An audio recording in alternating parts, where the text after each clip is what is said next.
What do you do when you finish with Christmas? You've had enough of all that. What do you do? I know. You go away for 2 nights at a hotel overlooking an airport. Hello and welcome to another Bunny and Teddy video diary, and it's the first of a new year as well, so belated Happy New Year to all our viewers. And if you're new to the channel, welcome to the Bunny and Teddy video diaries.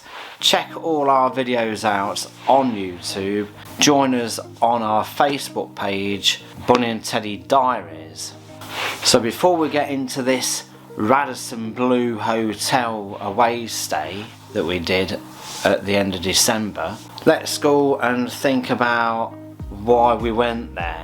Well, we had a decent Christmas considering everything, because we'd obviously decided to budget Christmas, what with our financial situation and all that worked out.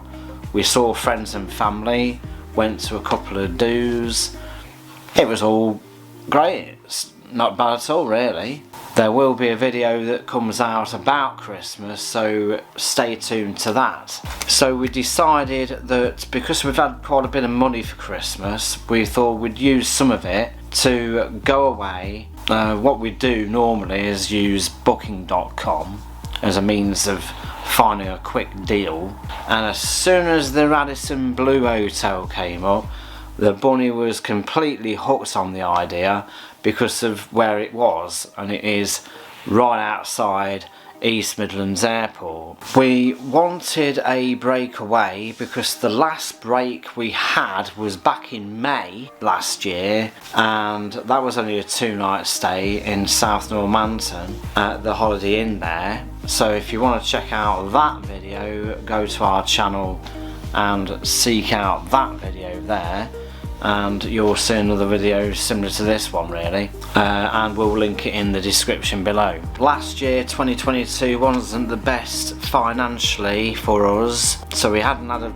chance to have a proper holiday really since Mauritius back in 2018. The Radisson Blu Hotel is well located for East Midlands Airport, so if you were flying into the UK from there or flying out to somewhere from there, it's well located. They have a shuttle service that takes you to and from the airport, and it's sort of situated on what looks like a business come industrial estate. UPS actually is opposite, and obviously they get serviced by the airport, so it's quite an area that it's at the end of, but we'll get to that in a minute. If you're travelling north on the M1, it's junction 23A, and then it's the second exit onto the A453. If you're travelling south on the M1, then it's junction 24, and you have to take the 4th exit onto the A453. So as you make your way round to the hotel using the road system off the 453, it's the second entrance you're looking for at the end of the road. We made a big mistake in going into the service entrance where the deliveries are made and all that sort of thing,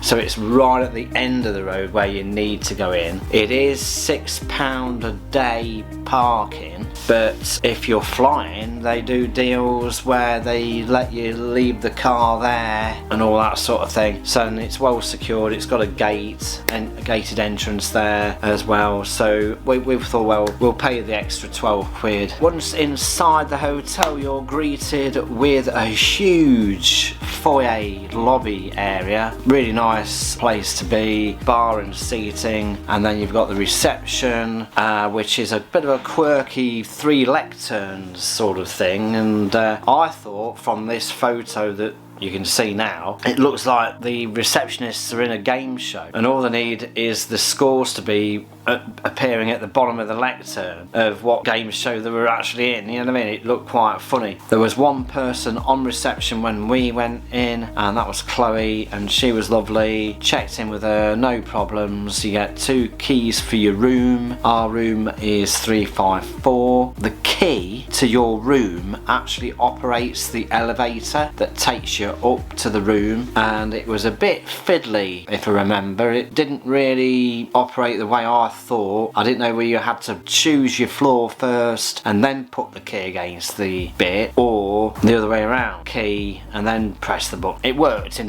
one way or the other, it worked, but I still can't remember how. The room itself is a big standard double room. Let me take you around that now. On entering the room, that's the door, then you turn and you've got the bathroom straight off. Notice there's windows in the bathroom there. I'll talk about that later. So then you've got a nice big shower area, two different types of shower, we'll show you in a minute. There's the door. Now that doubles up as the door to the toilet as well as the bathroom itself, so you can actually shut that there for the toilet as well as the bathroom.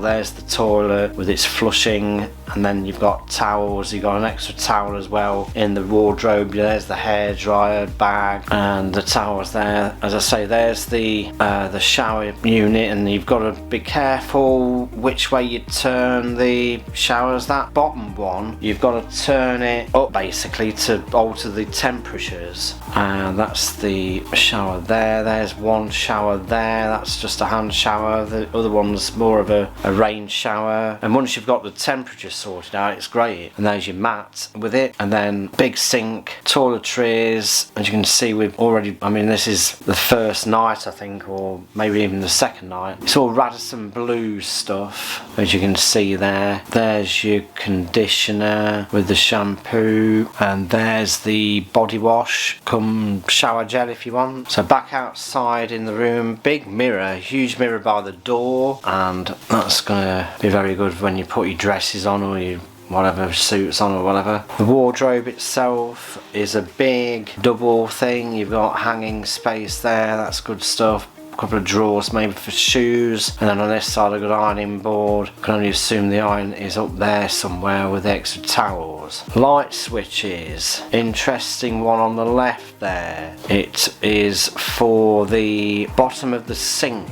I don't know whether we show you later on it in the tour. There's the ordinary one, there's the key card in with to operate the lights there. So after the wardrobe you got a big TV, and then this is the area where you make tea and coffee. But can you see how dark it is, guys? There's no light to show you how to, you know, to assist you there. And then you got a fridge that was full of, well, it had a couple of bottles of water as well as other bits in there, and a safe above that. And then you have this mirror hidden in there, which is quite doody, and that might be useful if you're using the desk here at the side as a dressing table. You got sockets there for shaver and whatever, although the other two sockets are more like network points really. Here's the bunny, she's just relaxing. We're virtually leaving the place at this point. We've already packed and we're ready to move, I think, really. Lights were quite adequate. You got two good spotlights over the desk. You've got these two over the bed there, plus a reading lamp either side. You've got this ottoman in front of the bed. That was quite alright if you needed it. Not sure whether it opened. And then the bed itself was very comfortable. We got used to it quite straight away, and that's the extent of the room there. And then all these rooms have got these murals and with different birds, so if you know what sort of bird that is, give us a comment. There we go, I think, for the room. Just one last look at the big area of the room there. Here is the room view. You got nice seating area in the summertime there, and then if you look out there where the car park goes out, zoom in there, along that bit there you can see the planes fly in to land. And that's what we were doing. We were quite literally sitting in this window. So we were quite literally sitting in that window looking at planes coming in, but you couldn't see them take off. It was just coming in and that's it. That's all you could see. But it was all very exciting. Going back out to the rest of the hotel, you've got other facilities, obviously, function rooms. As the new year was coming up to its peak, as it were, they were going to have corporate events on, and so these rooms were going to be used for that. There was a gym, spa and pool, which we didn't use because you had to book ahead. So if you're staying there and if you wanted, for example, a massage or getting your nails done or whatever, tell them when you're coming in, because they have to bring in the people to do your treatment. It's no use going in, oh, I'd like a massage please. Sorry guys, we can't do it. You know, how long you got? Oh, we're only here for the night. Well, sorry, we're not going to be able to give you that service, basically, because there's nobody there to do it. They have to come in to do it. Bunny brought a swimsuit, but she didn't use it. We'll mention why she didn't bother with the swimming session later. We were staying at the hotel on a bed and breakfast basis, but we also ate dinner at the Runway restaurant, which was very nice. I had vegan dishes on both nights. The bunny had mushroom risotto on the first night and a rack of ribs on the second. I had a vegan burger on the first, but I had a Penang coconut curry on the second. All very good, very nicely done indeed, and good service as well, because it was quite busy, you know, but there were meals flying out quite readily, so there wasn't any waiting or anything like that. That's pretty good stuff. The breakfast in the morning was very well laid out. There was even a gluten-free option. There was lots of different milks, so if you're into all your oats and almond milks and all this sort of business, then you're going to be okay for that. The toaster, as you see here, you had to work it out a bit because it's got a timer on it, and I left it going whilst I'll go and get the other stuff, but I came back to burnt toast, so you must stay with it. It's not going to be one of these flow ones where you put your bread in and it goes through it and all that. You have to wait with it, otherwise you're going to get burnt toast. All the cooked options were very well done, the usual stuff, and as you sit there drinking your coffee or whatever, if you're sitting facing the window, you can see the planes taxiing around the airport on the runway there, so that was pretty swish for Bunny, particularly on the second morning, because she didn't want to sit the other side of the table. Talking of planes, we witnessed quite an incident at the airport during our stay, and it's a pity I didn't video any of it.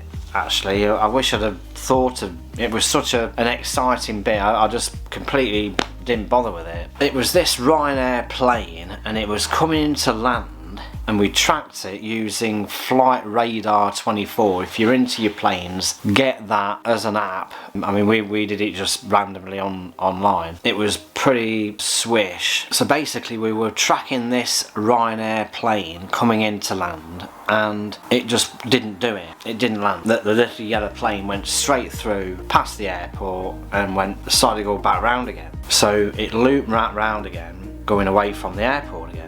It's aborted the landing, simple as that. It came back round, we saw it coming in again, and on the app and all that, and it did it again. It didn't land again. So I looked at the number this time round, and it was RYR100T. And whilst we were looking at all that, these two big fire engines came out onto the runway, you know how they do, shot down the runway to the other end, I should think, and waiting for this plane to come through again, because we really genuinely thought it was going to be a major incident. Bunny went online to see whether anything was being said about it, or whether this number on the plane was something significant. It was just like, what's this plane doing? It's not landing, what's wrong with it? Blah blah blah, and all this sort of thing. Since all this happened, there's been one or two reports in the press about it, other forums, on the Flight Radar indeed, trying to explain it. It did this loop 6 or 7 times, and you can see through this image here the sort of loop that it was doing, going round and round, ground, and it did it 6-7 times, and finally it did set down, it did land, and everything was alright. And I think it was supposed to be going Glasgow, and it turned out to be a pilot in training, being trained on how to land the plane and possibly how to even abort it as well, probably. But it was quite a bit of excitement as we sat there in the room tracking this aircraft. Well worth going in the end, it seems. So going back to why Bunny didn't go for a swim, we were both feeling a bit under the weather as the stay went on. We were going down with something. By the time we left, we did feel a bit rough, to be fair. We got home, Bunny tested positive for COVID straight away. The test hadn't even come out of the box, and it had turned with the 2 lines and everything. It was almost immediate, didn't have to wait 15 minutes at all for it. Me, I didn't test positive at all. Tried again 2 days later, Bunny was still there. I think it was a bit fainter. See, it depends on how you do your tests, I think. But I didn't test positive at all again. But I don't know whether you can tell in my voice, but I'm feeling still a bit under the weather now. I'm still a bit throaty. I've been coughing terrible at night. I think I've got some sort of a flu virus or whatever. She's alright, but I've been left with this, so this is worse than COVID for me. Not a good end to the year. The New Year party that we were supposed to go to didn't happen. We didn't go to it, but we did sit up and watch the fireworks and all that. Obviously it's not been a very good start to the year either for me personally, being still ill. Managed to get to work this week, but we enjoyed our stay, albeit a bit dodgy at times. We hope to bring more of this sort of thing in the future. But going back to the room, I forgot all about this couple of bits in the room. Let me just recap the room. So remember me saying that there was windows in the bathroom, so you could actually see. I can't remember there being any sort of a blind in the bathroom to cover these windows, yeah, because that light switch on the left that I pressed there, it's actually a light for underneath the sink, and we surmised that it was a night light, so that when you went to the toilet in the night, this light would be enough to see, to be able to go to the toilet and all that. But it's not adequate at all. The light is rubbish for that reason. So if you do want to go to the toilet in the night, you've got to take your phone torch, because if you switch the bathroom light on, it's really bright, as you can probably see from that footage of the bathroom. Second thing was the fact that you couldn't see to make your tea and coffee, so you had to bring it out onto the desk at the side to be able to see what you were doing. I don't know whether you noticed as well, I'm quite small at 5'4", so it's quite tall for me. It was virtually here to be able to do it as well, so I couldn't really make any drink up there other than boil the kettle, so you couldn't see. It was too tall. The last thing, I don't know whether you noticed as well, there was a few plug sockets that you could choose from. And I asked at the reception desk as well about this, where are the USB ports in the room? I mean, everybody has things to charge, right? And if you didn't have a plug on the end of your USB cable, as we managed to bring one, funnily enough, we brought a plug with a USB socket in it. If you haven't got one, you're knackered. There's no USB ports in the room. And I asked her at the desk, and she said, no, and she sort of looked round as if to say, are there any out here in the bar area and all that sort of thing. But on talking of which, the bar area, £19 for 2 coffees. We had Irish coffees at the end of meal 2. 2 Irish coffees, £19. So be careful of that little bit there. So I can imagine that alcohol was pretty dear as well. Although I must admit, I had a pint of John Smith's on the first night, and I can't remember how much that were. There you go, you live and learn. It's that sort of time of, you know, high costs and stuff anyway, isn't it? Maybe that's the going rate for a coffee. We hope to be doing something like that at least this year. Plus we hope to be going abroad later on in the year. I'll have to get a passport for that, I must admit. We need a proper holiday to go away somewhere in the sun, or well, anywhere really will do me. So keep watching, keep subscribed. Subscribe if you haven't already done so. Click the bell as well to get notified of any new video, and we shall see you again in the next one. Bye for now.